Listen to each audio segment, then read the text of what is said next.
me close till I get up. Time is barely on our side.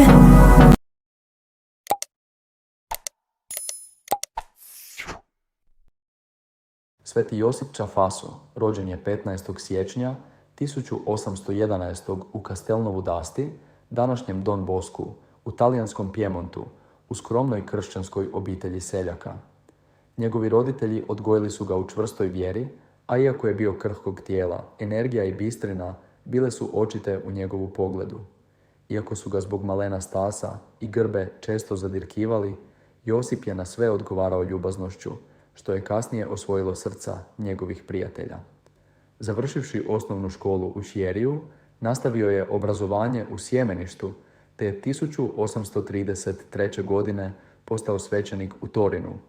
Iako kratkog svećeničkog vijeka, u manje od 3 desetljeća, Cafaso je svojim revnim dijelima ostavio dubok trag. Uvijek je isticao koliko je zahvalan što je postao svećenik, i to se očitovalo u cijelom njegovom životu.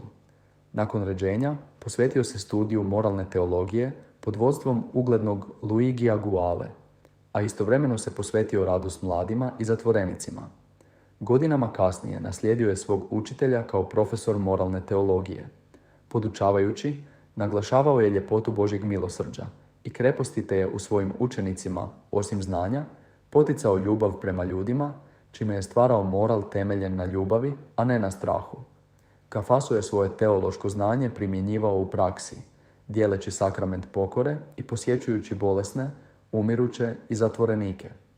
Zatvorenici su bili njegovi osobiti štićenici, a mnoge je od njih obratio, uključujući i 68 osuđenika na smrt, koje je nazvao svojim svetim obješenicima, siguran u njihovo spasenje. Bio je duhovni vođa i svetom Ivanu Boscu, a mnogi su rekli da bez Cafasa možda ne bismo imali ni Don Boska, ni Salezijansku družbu. Zbog toga ga je Papa Pio XI prozvao biserom talijanskog klera.